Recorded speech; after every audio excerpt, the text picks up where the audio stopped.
കാട്ടാനയെ തുരത്താൻ ശ്രമിക്കുന്നതിനിടെ പത്തനംതിട്ട വടശ്ശേരിക്കരയിൽ യുവാവിന് പരിക്കേറ്റു. വടശ്ശേരിക്കര ബൗണ്ടറി ചെമ്പരത്തിമുട് സ്വദേശി മജേഷിനാണ് പരിക്കേറ്റത്. മജേഷിനെ പത്തനംതിട്ട ജനറൽ ആശുപത്രിയിൽ പ്രവേശിപ്പിച്ചു. പടക്കം പൊട്ടിച്ച് തുരത്താൻ ശ്രമിക്കുന്നതിനിടെ കാട്ടാന ഓടിയെത്തുകയായിരുന്നു. ശ്രീജിത്ത് ശ്രീകുമാരൻ പത്തനംതിട്ടയിൽ നിന്ന്. ശ്രീജിത്ത്, വിവരങ്ങൾ. ഉന്മേഷ, ഈ മേഖലയിൽ കാട്ടാന ശല്യം കുറച്ച് ദിവസങ്ങളായി രൂക്ഷമായിരുന്നു. എന്തായാലും കാട്ടാന ഇറങ്ങി, വനത്തിൽ നിന്നാണ് കാട്ടാന ഇറങ്ങിയത്. എന്തായാലും ആ പ്രദേശത്ത് ആ സമയത്ത് മജേഷും അതുപോലെ തന്നെ നാട്ടുകാരും ഉണ്ടായിരുന്നു. ഇവർ പടക്കം പൊട്ടിച്ച് കാട്ടാനയെ തുരത്താൻ ശ്രമിക്കുകയായിരുന്നു.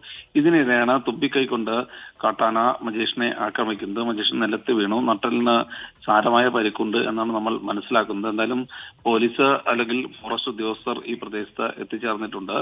ഈ മേഖലയിൽ വ്യാപകമായ തോതിൽ ഒരു കാട്ടാന കൂട്ടം വന്നു തന്നെ കൃഷി നശിപ്പിക്കുന്നത് പതിവായിരുന്നു. നിരവധി പരാതികളുണ്ടായിരുന്നു. എന്തായാലും ആ ഗ്രൂപ്പിൽപ്പെട്ട ആനകൾ തന്നെയാണ് വീണ്ടും താഴത്തേക്ക് ഇറങ്ങി വന്നിരിക്കുന്നതെന്നാണ് മനസ്സിലാക്കുന്നത്.